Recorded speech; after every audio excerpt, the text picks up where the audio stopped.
দক্ষিণ আমেরিকার প্রথম দেশ হিসেবে ফিলিস্তিনের স্বাধীনতাকামী সংগঠন হামাসকে কালো তালিকাভুক্ত করেছে ফুটবলে খ্যাতিসম্পন্ন দেশ আর্জেন্টিনা। শুক্রবার এ ঘোষণা দেন দেশটির প্রেসিডেন্ট হ্যাভিয়ের মিলেই। প্রেসিডেন্ট দফতরের অফিসিয়াল স্টেটমেন্ট অনুযায়ী হামাসকে সন্ত্রাসী সংগঠন আখ্যা দিয়েছে বুয়েন্স আয়ার্স। শনিবার এক প্রতিবেদনে এ তথ্য জানায় আল জাজিরা।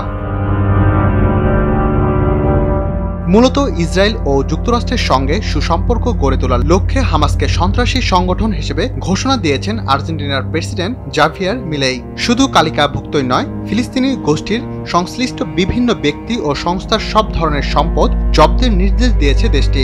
এক বিবৃতিতে বিষয়টি নিশ্চিত করা হয়। সেই সাথে হামাসের বিরুদ্ধে ইসরায়েলের গেল বছরের 7 অক্টোবরের হামলার প্রতিবাদও করা হয়। তকমা দেয়া হয় তেল আবিবের ইতিহাসে জঘন্যতম হামলার। স্টেটমেন্টটি প্রেসিডেন্টের সামাজিক যোগাযোগ মাধ্যমেও প্রকাশ করা হয়।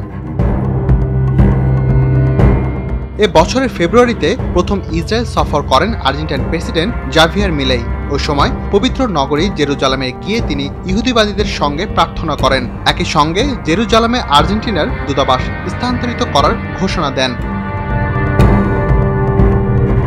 হামাসকে সমর্থন দেওয়ার অভিযোগে ইরানেও সমালোচনা করা হয় বুয়েন্স আয়ার্স থেকে। ইসরায়েলের সাথে বন্ধুত্বপূর্ণ সম্পর্ক বজায় রাখতে এর আগেও বেশ কয়েকবার নেতানিয়াহু প্রশাসনের পক্ষ নিয়েছে লাতিন আমেরিকার দেশটি। রাকিব হাসান, RTV।